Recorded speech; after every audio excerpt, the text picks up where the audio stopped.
Salut tout le monde, j'espère que vous allez bien les amis, on est parti pour une nouvelle vidéo. On va démarrer aujourd'hui avec l'anniversaire d'une légende, l'anniversaire du patron. Cristiano fête aujourd'hui ses 39 ans, on lui souhaite un très joyeux anniversaire, lui qui s'éclate du côté de l'Arabie Saoudite. Alors on peut penser évidemment qu'il aurait pu encore une fois s'éclater en Europe. Il y a des clubs qui ont tout simplement décliné la proposition d'accueillir Cristiano. Voilà, il a choisi maintenant l'Arabie Saoudite et il fait les beaux jours du championnat saoudien. Très joyeux anniversaire à CR7. Pour rappel les amis, du côté du Real, c'est 438 matchs, 451 buts, 131 passes décisives, 4 titres de Ligue des Champions, 3 Super Coupes d'Europe, 3 Mondiales des clubs, 2 Liga, 2 Coupes du Roi, 2 Super Coupes d'Espagne et 4 ballons d'or. On enchaîne les amis avec le programme de la semaine pour le Real. Avant le retour de la Ligue des Champions et des semaines à 2 matchs, les merengues cette semaine vont pouvoir une nouvelle fois bénéficier d'une semaine complète pour préparer l'immense match qui attend le Real samedi au Bernabéu, 18h30, une finale avant l'heure. Peut-être. En tout cas, le Real va recevoir Gérone au Bernabéu ce week-end.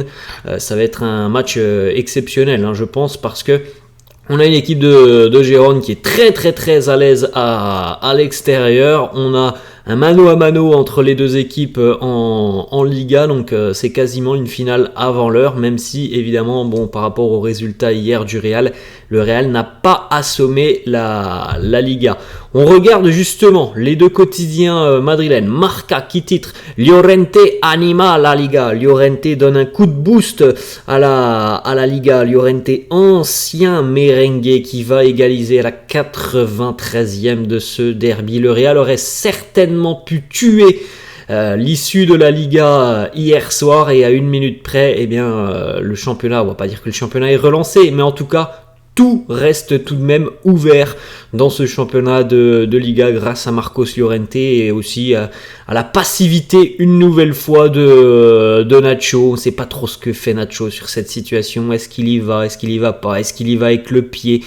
Bref, voilà, ça coûte cher cette égalisation de Nacho, de Llorente, pardon. La une du quotidien AS, Llorente aprieta la Liga. Llorente resserre la Liga, puisqu'au final, ce week-end, le grand gagnant, c'est le Barça. Le Barça qui s'est imposé, l'Atlético a fait nul, le Real a fait nul, Gérone a fait nul. Donc le Barça a repris 2 points sur ses adversaires en Liga. Voilà les amis, le résultat de la veille de ce derby entre le Real et l'Atlético. Match nul, 1 partout, et but et l'ouverture du score de Brahim Diaz à la 20e, à la suite d'une bien belle construction offensive des merengues. Brahim qui vient terminer de près devant Jan Oblak. Il y a eu des petites combinaisons dans la surface. Il y a eu aussi le geste chanceux de Koké, me semble-t-il, qui remet tout simplement le ballon dans la course de Brahim, mais c'était consécutif à une belle occasion merengue, l'égalisation donc de Marcos Llorente, 93e minute, dans un match qui a été globalement, largement même, on va le dire, dominé par le Real. Mais voilà, ça coûte cher cette égalisation à la 93e minute. Le petit point sur le classement de la Liga. Le Real reste en tête, 58 points pour les merengues devant Gérone, 56. Donc comme vous pouvez le constater, le vainqueur de ce week-end va soit prendre le large, soit le Real va prendre le large, soit Gérone va repasser en tête. S'il y a match nul, statu quo évidemment. Les deux équipes resteront avec ces 2 points d'écart. Mais voilà, le Barça est revenu donc à 8 points du Real, l'Atlético est toujours à 10 points. Donc évidemment, s'il y avait eu victoire hier face aux Colchoneros, le Real aurait 4 points d'avance sur Gérone et 10 sur le Barça. Mais à une minute près, Llorente a égalisé. On regarde un petit peu ce qui s'est passé au Bernabéu hier soir. Déjà, il y avait une jolie animation commerciale de la part des fans de la Grada Sur avec ce tifo et cette inscription. Le logo du Real est gravé sur notre cœur. On a une autre information, ça c'était juste avant le début de la rencontre. Il s'est passé des choses surprenantes au niveau de la feuille de match, puisque il y a eu 3 feuilles de match annoncées et 3 feuilles de match différentes. Alors, premièrement, Vinicius qui devait démarrer, mais qui au final a été retiré de l'équipe pour une blessure. Ensuite, à l'échauffement, c'est Rosselló qui devait remplacer Vinicius. Par la suite, Vinicius est de nouveau appelé à démarrer cette rencontre. Il est appelé dans le 11 du Real. Et au final, Vinicius ne joue pas cette rencontre. Il est blessé. Et c'est Brahim Diaz qui démarre à la place de Rosselló. Donc voilà, il y a eu 3 compositions d'équipes différentes. En l'espace d'une quinzaine ou d'une vingtaine de minutes. Vinicius, une petite blessure, visiblement pas très très grave. Il devrait vraisemblablement pouvoir jouer sans souci le week-end prochain face à Gérone. Vinicius a été touché un petit peu au niveau des cervicales, voilà ce qui est sorti de la petite gêne de Vini avant la rencontre.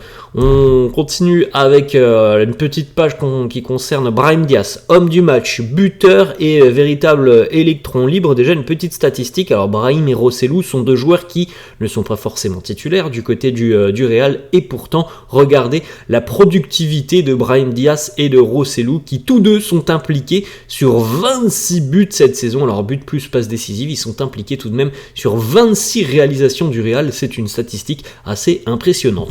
On enchaîne avec la hitmap de Brahim Diaz. Alors évidemment vous voyez sur ce côté droit les zones de chaleur assez importantes où Brahim a dominé, où Brahim comme d'habitude a été électrique, parce que c'est vraiment le mot qui pourrait caractériser les prestations de Brahim Diaz, électrique. C'est quelqu'un qui a vraiment un volume assez important. Il est très très dynamique. Ça va très vite dans les prises de balles vers l'avant. Il y a beaucoup de justesse technique. Il y a eu des petites combinaisons importantes et intéressantes avec notamment, me semble-t-il, Rodrigo dans la surface, des petites talonnades.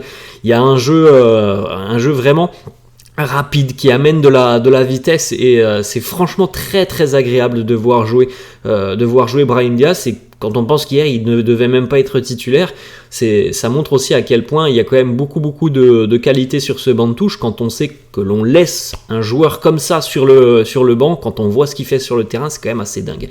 On continue avec les stats complètes du match de Brahim. 71 minutes, 1 but, 86% de passes réussies, 3 occasions créées, 59 ballons touchés, 7 duels remportés sur le terrain, 4 dribbles réussis, 2 récupérations de balles, 2 tacles, puisqu'il a travaillé aussi défensivement. C'était encore une fois un gros match de la part de Brahim Diaz. On enchaîne avec le visage de Brahim Diaz à l'issue de la rencontre, et on l'a dit, il est remplacé à la 71e, donc il finit le match sur le banc de touche et malheureusement il assiste à l'égalisation de Llorente sur le banc. Regardez le visage fermé, défait de Brahim Diaz, la déception, parce que voilà, on pensait sincèrement hier que le Real tenait sa victoire et allait mettre un gros coup de massue à la Liga, et Llorente est venu en décider autrement en fin de rencontre. Une petite déclat de Brahim à l'issue de la rencontre, il nous dit: le résultat n'est pas logique, on a eu plusieurs opportunités de tuer cette rencontre, ça m'énerve un petit peu parce qu'on n'a pas réussi à marquer ce 2-0. Alors ça c'est vrai que le Real a dominé, le Real a eu les occasions, les situations pour marquer ce deuxième but et pour couper court à tout espoir des Colchoneros. Malheureusement dans ce genre de match, c'est ce qui peut arriver en fin de rencontre. Tu ne réussis pas à tuer et à terminer la rencontre, et ton adversaire en fin de match réussit à marquer. On continue avec une petite stat sur Brahim, qui est impliqué sur 9 buts en 11 matchs en tant que titulaire cette saison avec le Real, toute compétition confondue, électrique, voilà le mot. Donc c'est quasiment une implication par match donc pour Brahim Diaz sur un but, c'est quand même assez énorme. Il est impliqué sur 9 buts, 6 buts, 3 passes D sur ces 11 matchs où il a démarré en tant que titulaire. Petite stat pour Dani Carvajal, on en avait parlé un petit peu en milieu de semaine puisqu'il avait joué son 399e match face à Retafe. Cette fois-ci, la barre des 400 est atteinte pour Dani Carvajal. Il y a eu l'occasion notamment de poser avec le petit maillot 400 avant le début de la rencontre. Les stats aussi de Fede Valverde hier, avec encore une fois une énorme activité pour Fede, beaucoup de courses vers l'avant, 95% de passes réussies, 2 occasions créées, une très grosse occasion créée, 13 passes pour entrer dans le dernier tiers du terrain adverse, 81 ballons touchés, deux centres et 2 transversales réussis, 2 récupérations de balles, 2 interceptions, 3 duels gagnés. Match plein pour l'Uruguayen qui a tout donné hier. Voilà la petite photo, hein, j'avais oublié de vous la montrer, la petite photo des 400 matchs pour Dani Carvajal sous les couleurs du Real. On continue les amis avec des petites séquences qui malheureusement coûtent un peu cher au Real, hein, parce que hier il y a eu 3 fois pour les merengues la possibilité d'obtenir un penalty. Jamais l'arbitre de la rencontre a daigné accorder ce penalty au Real, donc voilà, ça coûte cher parce que le Real se fait critiquer depuis quelques semaines. On sait tous, hein, que voilà, il y a les Vardrid, il y a tout ce que vous voulez sur les réseaux sociaux. Là on a quand même 3 séquences assez net qui montre que le Real aurait dû bénéficier de penalty. Voilà, il n'a pas eu un de sifflet. Donc Carlo en conf de presse hier a dit je n'ai pas envie de parler de l'arbitrage. Voilà, il reste toujours très très humble. Par contre, hein, quand c'est du côté du Barça, on n'hésite pas, hein, à allumer le Real. Donc là, j'espère que tout le monde va se taire, parce qu'il y avait vraiment des séquences où le Real méritait d'avoir des penalties, où les joueurs se font retenir dans la surface de réparation. Regardez l'image en bas, Bellingham là, il est ceinturé par Llorente en mode catcher. On a aussi Fede Valverde qui rentre dans la surface et qui se fait prendre en sandwich. Pas de penalty non plus. La faute de Savic aussi sur Bellingham, pas de penalty non plus. Bref, voilà, je pense que sur cette rencontre, hein, le Real n'a pas été aidé par l'arbitrage. On enchaîne les déclarations de Carlo à l'issue de la rencontre. Il nous dit l'équipe doit rester calme. Ils ont tout donné ce soir, tout ce qu'ils avaient, ils ont tout essayé. On ressort de cette rencontre avec un point. Ce n'est pas grave, nous sommes toujours leaders, nous avons une grande opportunité ce week-end de creuser l'écart. Nous restons tout de même leaders. Nous sommes pas forcément satisfaits de ce point, mais en tout cas, on garde confiance et notre calme. Carlo qui nous dit je veux surtout mettre en avant sur cette rencontre l'engagement de l'équipe. Tout le monde a contribué énormément. Je suis très satisfait de cette équipe. Quand votre équipe est engagée, de toute façon, c'est tout de même beaucoup plus simple de s'imposer. On a une autre déclat de Carlo. Nous avons joué du bon football et c'est vrai, hein, le Real a fait franchement un super match hier. Maintenant, ce qu'il a manqué, c'est ce deuxième but, mais voilà, c'était franchement un bon match de la part des merengues. Et on a vu souvent le Real revenir en fin de match cette saison. Ça arrive aussi, hein, d'encaisser des buts en fin de match. C'est ce qui s'est passé hier, parce que il y a peut-être un petit relâchement, il y a peut-être de la décompression, il y a l'erreur aussi de Nacho qui ne va pas au duel, qui ne va pas tenter d'aller ne serait-ce que bousculer un petit peu Marcos Llorente, qui aurait pu évidemment peut-être être gêné dans sa prise de balle. Il n'aurait peut-être pas mis autant de puissance. Bref, voilà, c'est beaucoup de choses qui font qu'il y a égalisation en fin de match, mais ça reste un match complet de la part des merengues hier qui méritait la victoire. On termine sur cette déclaration de Carlo justement qui nous dit on méritait de gagner, et c'est ce qui en ressort, hein, de la frustration, parce que voilà, on était vraiment à 2 minutes de quasiment terminer cette Liga en prenant une marge assez conséquente sur Gérone. On va terminer d'ailleurs les amis avec deux petites informations. Premièrement, ça concerne Camavinga. On l'a vu sortir en se tenant le genou, et c'est pas une très bonne nouvelle quand on sait que c'est déjà le genou qui posait problème à Cama, qu'il l'a éloigné des terrains pendant 2 mois. Il a visiblement souffert d'un coup au niveau du genou. Pour le moment, on ne sait pas trop si c'est grave ou non. On en saura certainement plus dans le courant de la journée.